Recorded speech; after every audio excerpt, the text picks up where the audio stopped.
This video was brought to you by Brilliant. When consulting the list of the world's biggest companies, you're faced with a pretty stark reality. That's because 8 of the top 10 companies are American, 1 is Saudi Arabian, and 1 is Taiwanese. But none of them are European. In fact, even if you extend this list right out to the top 50, you'll only find 9 European businesses: Novo Nordisk, LVMH, ASML, Nestlé, L'Oreal, Hermes, AstraZeneca, Shell, and SAP, compared to America's 30 in the top 50. Now, unsurprisingly then, the top 10 European businesses are worth far less than the top 10 in the US. So, what's going on? America is admittedly a big and powerful country, but Europe is just as big, and historically at least, has loads of power. So why is America winning with its so-called Magnificent Seven, while Europe is somewhat languishing?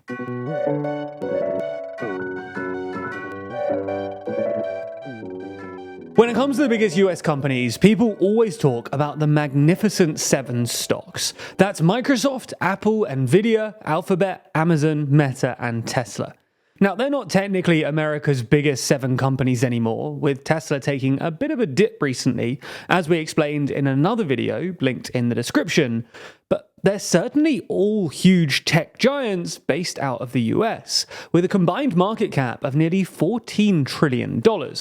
Now, their European equivalent is what Goldman Sachs dubbed the granolas in 2020. These companies are GSK, Roche, ACML, Nestlé, Novartis, Novo Nordisk, L'Oreal, LVMH, AstraZeneca, SAP, and Sanofi. Now, I'm not going to get into how much it pisses me off that the letter N is used 3 times in this acronym, but there are a couple of notable differences here. Firstly, the Magnificent Seven have a combined market cap of nearly $14 trillion. The granolas, well, theirs is just short of $3 trillion, and there's 11 of them. Sure, they're big still, everyone's heard of L'Oreal and Nestlé, but their scale is vastly different. The other major difference is the industries at play here. Of the top American stocks, the majority are tech companies in one form or another, while in Europe there's only 2. ASML develop and manufacture photolithography machines that are then used to produce computer chips, and SAP, who produce enterprise software. In Europe, the majority of the companies are actually healthcare and pharmaceutical brands, with the biggest company in Europe being a Ozempic developer, Novo Nordisk. There's also a couple of FMCG companies, that's fast-moving consumer goods, and there's also LVMH, the owner of luxury brands including Louis Vuitton, Moet, Hennessy, Dior, Sephora, Tag Heuer, and Bulgari. Now, clearly then, unlike the US, Europe doesn't have massively dominant tech companies. So why is that? Why does Europe lack big tech companies? And why is Europe generally bereft of these kinds of big companies? Well, one obvious explanation is the language barrier. Put simply, any business's service or product that you're trying to sell in Europe needs to be translated into the language of each country, which takes time, money, and resources that only large businesses can afford. On top of that, businesses also have to allocate resources to adapting to each of Europe's distinct markets and their various legal regulations, which just isn't a problem if you're a big company only operating in America. The second big reason is market competition. While the US is one enormous homogeneous market, Europe is made up of 27 different countries with different languages, cultures, and customers. So if you want to sell a product as widely as possible, that's easy in America, where you've got 300 million potential customers immediately at your disposal. But that same product won't necessarily sell as well in France as it might in Germany. Take the example of tech businesses like Facebook or WeChat.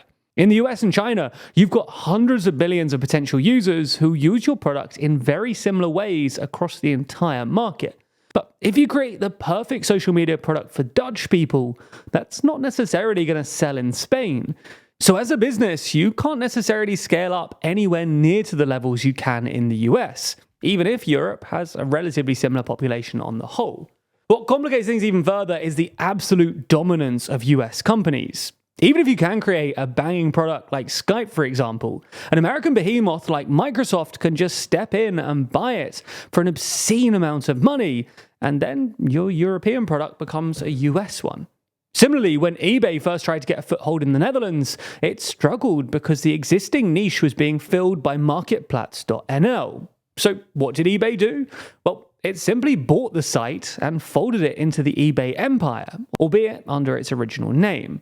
But that's not all. Our final point is the broader financial environment in Europe. Venture capital is generally seen as more risk-averse in Europe compared to the US, which can make it tricky for startups to get financial backing.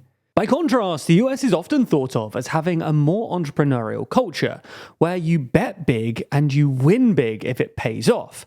There's also more regulation in Europe, which includes things like workers' rights and salaries, which creates a lot more hoops for businesses to jump through. Ultimately, there's very little businesses can do in Europe to change the environment they're working in. They can't make everyone speak the same language. They can't suddenly generate billions of euros in seed funding out of thin air. And they certainly can't stop the absolute rockets of huge American companies. But one thing the EU itself is trying to do, though, is hold back the power of the 6 gatekeeper companies in big tech. That's Alphabet, Amazon, Apple, ByteDance, Meta, and Microsoft, in order to increase the competition in the EU's digital markets. In fact, the Digital Markets Act, or DMA, has recently come into force, and it's designed to do exactly that, by setting new obligations for big tech firms to give more space for emerging companies. However, it's too soon to tell whether this will actually work, or whether it will end up just stifling growth for European companies even more. Ultimately underpinning this topic is a lot of data, whether that's economics, trade patterns, polling, or demographics. A lot of the time with politics, you just have to understand the data. So if you want to get a better grasp on these kind of things, I'd recommend Brilliant. And they've just introduced a whole bunch of new data courses, which are perfect for learners of any level, taking you through everything from Bayes' theorem to multiple linear regression. It even uses real data sets from the likes of Starbucks, X, and Spotify in order to bring things to life. I'm not even a super mathematical person, and I still found it easy and enjoyable to work through. And that's because of how Brilliant is designed, built around learning by doing, with thousands of interactive lessons in maths, data analysis, programming, and AI. The good thing is that, like I mentioned earlier, you can learn all of these things quickly and easily because Brilliant's courses are split into easy-to-digest chunks. Brilliant helps you build real knowledge in just minutes a day, with fun lessons that you can do whenever you have time, replacing mindless scrolling on the train or while waiting for coffee with something actually stimulating and rewarding. So get learning across all kinds of STEM subjects for free for a full 30 days by clicking the link in the description. That way you'll also get 20% off an annual premium subscription, and they'll know that you came from us, which really helps us out.